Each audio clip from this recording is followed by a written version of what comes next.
Hello guys, welcome back to our channel. Today we are here in Washington DC, Maryland and Virginia DMV. As we have been doing, we are looking at the streets, and this is day 4 of the government shutdown, the US government shutdown, which, as you know, happened on Tuesday night, on Wednesday night, and so it's day 4, and we have been looking at the streets of DMV, Washington DC, Maryland and Virginia, to see the progress or what is happening as days go by following that government shutdown, which has really affected very many services, not only in the DMV area but also other places around the country. So you are looking at some of the streets here, and this is what it looks like here on day 4 of the shutdown.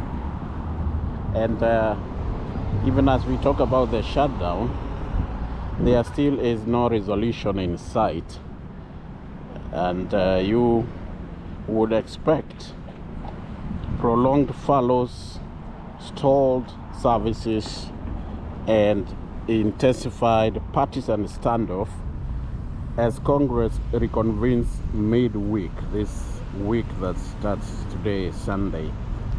For some people, weeks start on Monday, but for this week, in the middle of the week, we expect that Congress is going to reconvene.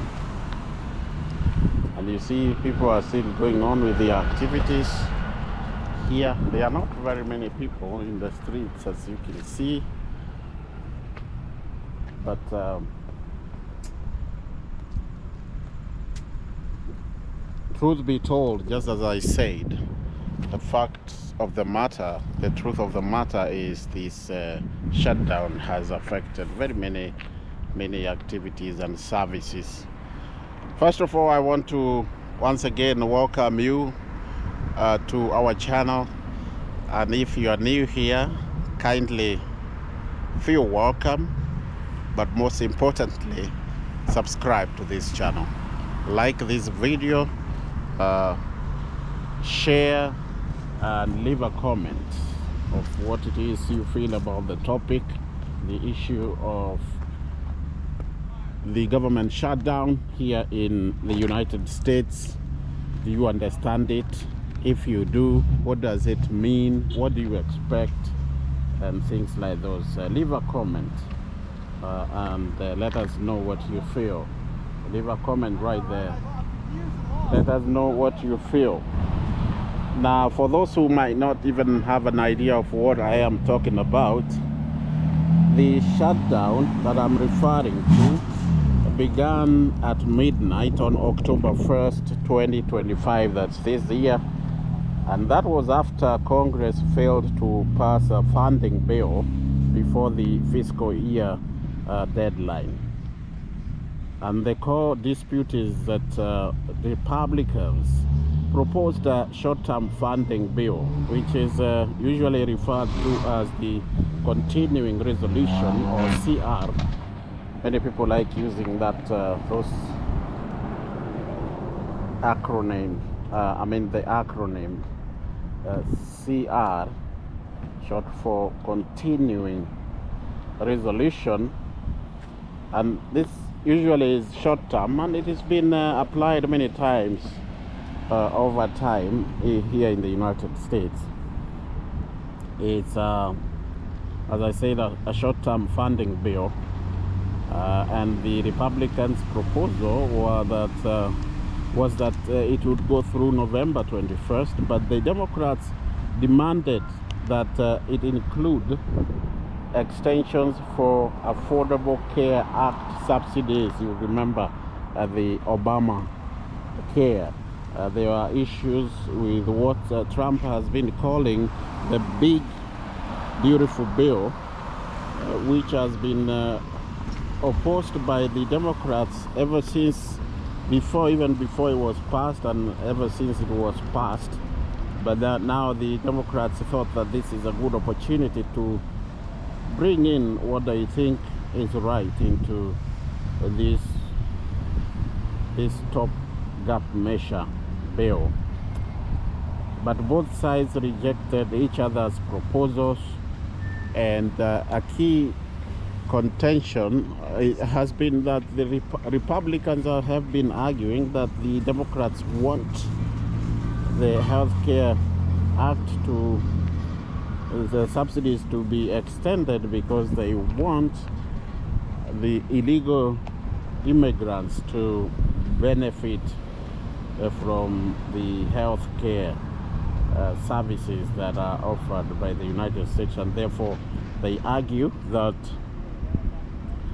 the taxpayer, the American taxpayer, is going to foot the bill, which, according to the Republicans, is going to be a very expensive affair for the taxpayer. But the Democrats have a different idea about what it is they say they are asking for, and so there's that push and pull. It's still continuing. We don't know for how long it's gonna go ahead. And the Senate voted repeatedly, but there was no winner, as in nobody passed that bill the way it was. The GOP led continuing resolution was blocked 4 times. And most recently it was Friday, where they voted.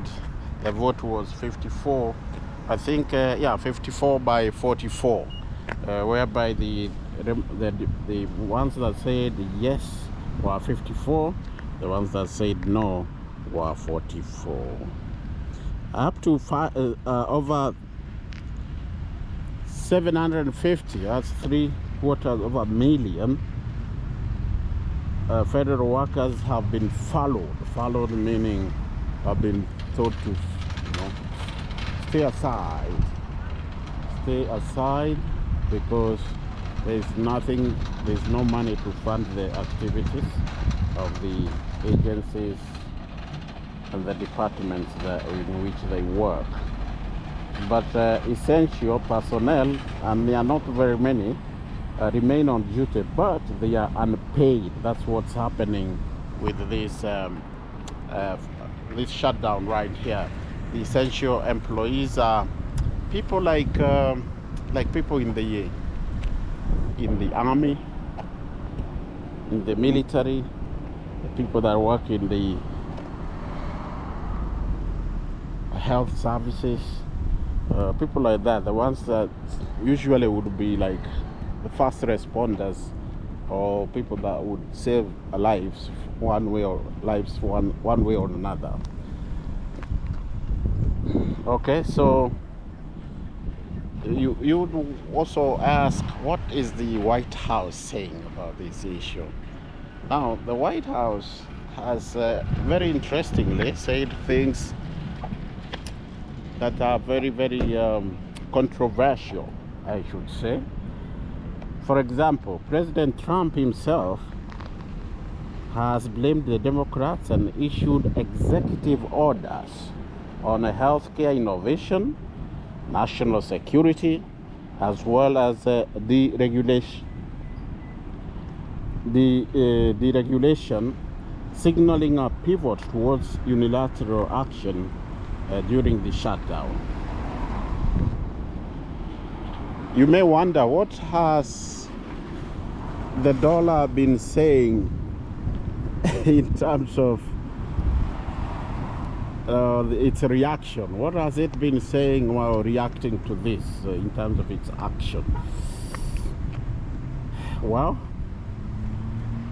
there has been an economic ripple as expected. The dollar has weakened while uncertainty continues, and at the same time, key data which are released usually data like payroll reports and all that have been delayed because of course there are no people to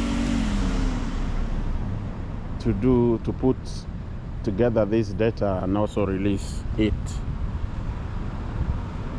So very quickly, I wanted us to go through as we look at the streets. These are the streets of really Washington DC and the places like not just Washington DC but also other places like Virginia and Maryland. So what do we expect this week? We expect that the Republicans will aim to peel off Democratic support for a revised CR, but without compromise, the shutdown could stretch until mid-October. We expect extended furloughs. If no deal is reached, we expect deeper disruptions of federal services, including delays in benefits processing, regulatory reviews, and public programs. We also expect the continuation of the political brinkmanship. Trump has threatened already that he's going to fire thousands of federal workers as leverage, while Democrats remain firm on healthcare subsidy extensions. There is public pressure, and it's continuing to rise, with advocacy groups and those affected families mobilizing, especially around programs like WIC, which is for women and children, as well as and it supports over 7 million mothers and infants, as well as other programs. And there is also legal scrutiny. Some agencies are reportedly violating what is called the Hatch Act by blaming specific parties, raising questions and concerns about politicization of the civil service. And everyone has their opinion about what's going on here and what is expected to happen, as well as who is wrong and who is right. But at the end of the day, it is going to be the American people who will bear the burden of this shutdown. We wait. We look at the streets. We continue waiting to see how this will end. Now, I think I'll end it there for now. If you are new here, once again, welcome to this channel. Please consider subscribing, like, and share, as well as leave a comment in the comment section. Let's know what you think about this shutdown. What do you think about